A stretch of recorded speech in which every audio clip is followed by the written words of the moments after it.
자, 대한민국 헌법에 따라서 국민 주권 아래 행정부, 입법부, 사법부가 있습니다. 이 그림에 동의하십니까? 예, 동의합니다. 예, 입법부는 법을 만들고 행정부는 그 법을 집행하고 사법부는 법을 해석하는 기관이죠. 예, 이 세 기관은 국민 주권 아래에 있습니다. 국민으로부터 권력을 부여받았습니다. 맞죠? 예, 만약에 입법부가 우리 헌법에는 입법권은 입법부 국회에 있다고 분명히 정하고 있습니다. 그런데 입법부가 법을 만들어요. 지난 5월 1일에 법을 하나 만듭니다. 22대 대통령 선거 후보는 한덕수로 한다. 이런 법을 만듭니다. 이거 위헌입니까? 합헌입니까? 처분적 법률은 위헌적인 성격이 강하다라는 생각을 처분적 가지고 법률도 있지만 그 자체로 국민 주권을 침해하고 있지 않습니까? 대통령의 선출권을 침해하고 있지 있습니다. 않습니까? 그 부분도 포함되어 있습니다. 후보를 다 없애버리고 한덕수만 후보로 한다라는 입법을 하면 위헌이겠죠? 그렇다고 생각합니다. 국회 문 닫아야겠죠, 그런 상황이면. 예, 그런데 5월 1일 날 사법부가 대통령 후보는 한덕수로 한다라는 판결을 한 거예요. 그게 맞으면 위헌적 판결 아닙니까? 사법부 문 닫아야 되는 거 아닙니까? 동의 못 하시겠죠? 그게 한덕수를 후보로 한다라는 그 의미라는 걸 지금 동의 못 하실 겁니다, 아마. 하지만 국민들은 그렇게 이해하고 있어요. 문제는 여기 있는 것입니다. 제가 그 이유를 설명드려 볼게요. 다음 페이지 보세요. 5월 1일 전화번호 합의체 판결은 두 가지 의미가 있어요. 첫 번째는 후보를 교체하려는 의도가 있었고, 두 번째는 실질적으로 민주당의 후보를 못 내게 하는 그런 효과를 내는 것입니다. 한번 볼까요? 자, 4월 24일 날 2차 전원합의체 심리를 했고 표결을 했습니다. 그 뒤에 민주당은 4월 27일 날 대통령 후보를 확정해요. 그리고 확정된 이후인 5월 1일 날 파기환송 판결 선고해버리죠. 대통령 후보 안 된다라고 선언해버립니다. 그런데 5월 10일, 11일 날 후보 등록을 해야 됩니다. 민주당 입장에서는 경선 기간이 12일 걸렸어요. 이것도 엄청 압축했습니다. 왜냐하면 탄핵 직후에 60일 이내에 대통령 선거를 치러야 되기 때문에 12일로 최대한 압축했습니다. 그런데 아까 국민의힘도 계속 얘기합니다. 후보 교체하면 되지 않냐 이런 소리 하고 있는데 그게 지금 내심의 의사였겠죠.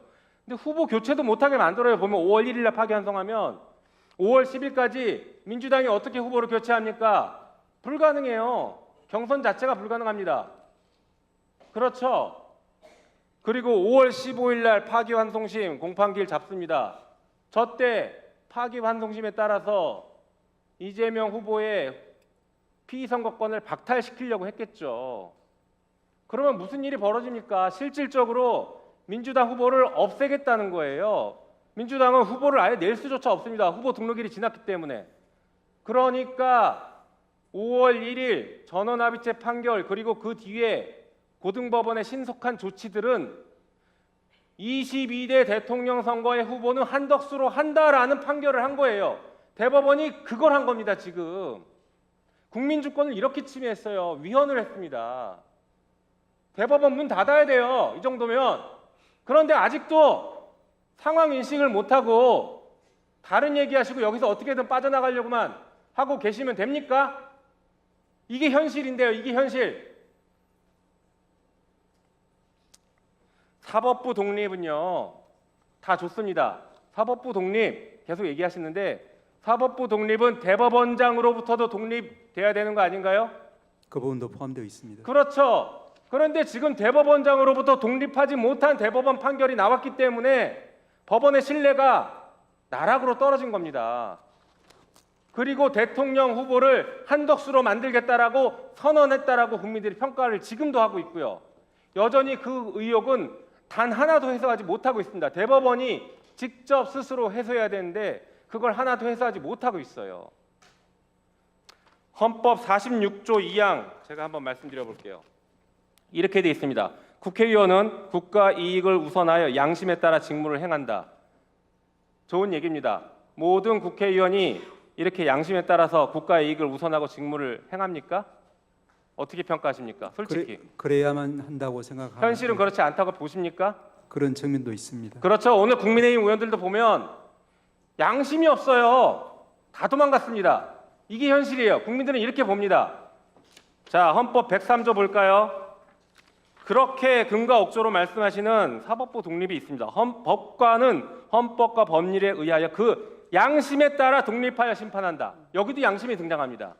그런데 국민들은요, 이 양심을 못 믿겠다는 거예요. 조희대 대법원장의 양심을 못 믿겠다고 지금 하는 겁니다. 국민들이. 그러면 이 양심을 못 믿을 때 어떻게 해야 됩니까? 국민들이 아무것도 못 해야 됩니까? 아니죠. 최소한 국민의 대표인 국회가 따져 물어야죠. 그러면 법원은 답할 의무가 있습니다. 이 103조는 법원이 항상 사법부 독립의 근거로 삼고 있습니다. 하지만 달리 보면요, 사법권을 남용하는 것에 대한 최소한의 안전장치입니다. 판사가 마음대로 재판하지 마, 최소한 양심은 지켜 라는 최소한의 안전장치예요. 이것은 국민이 부여한 안전장치입니다. 그런데 그 안전장치를 조희대 대법원장이 풀어 헤치고 그냥 직진해버렸습니다. 한덕수를 대통령 만들기 위해서. 이거 가만 지켜봐야 됩니까?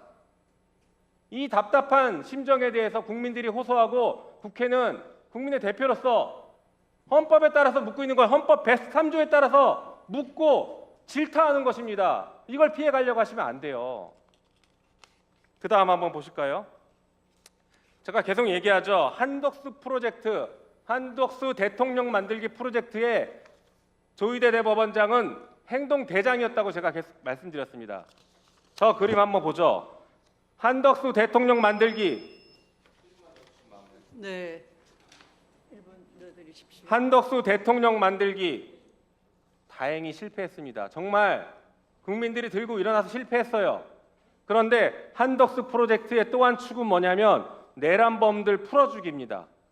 그 내란범들 풀어주기, 그게 지금 진행되고 있어요. 봐봐요. 오늘도 내란범 풀어줬지 않습니까? 박성재를 어떻게 풀어줄 수 있습니까? 전 국민이 다 봤는데. 이건 제2의 김학의 사건 아닌가요? 전 국민이 CCTV 다 봤는데 법원만 아니라고 합니다. 이건 제2의 김학의 사건이라고 저는 봐요. 그리고 한덕수를 만약에 대통령으로 만들었으면 무슨 일이 벌어졌겠습니까?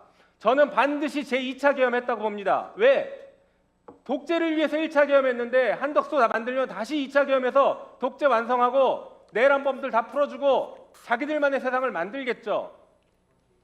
그 고속도로를 조희대 대법원장이 깔아줬다는 얘기입니다. 간신히 막았어요. 간신히. 거기에 대해서 어떻게 책임을 안 지고 있습니까? 예, 아까도 말씀드렸지만 12상 비상계엄의 위원이라는 부분에 대해서는 제가 나가서 12월 6일인가요? 그때도 그렇고 그 후에도 여러 차례 입장을 밝힌 바 있습니다. 잘못된 비상계엄이었으면 헌재가 나중에 인정해 줬습니다. 남의 잘못을 비판하지 마시고 5월 1일 조희대 대법원장의 판결에 대해서 자기 성찰을 하시라는 주문입니다. 예, 주신 말씀 항상 헌법과 법률과 양심에 따른 판결을 할 수 있도록 저희 법관들 다 명심하겠습니다.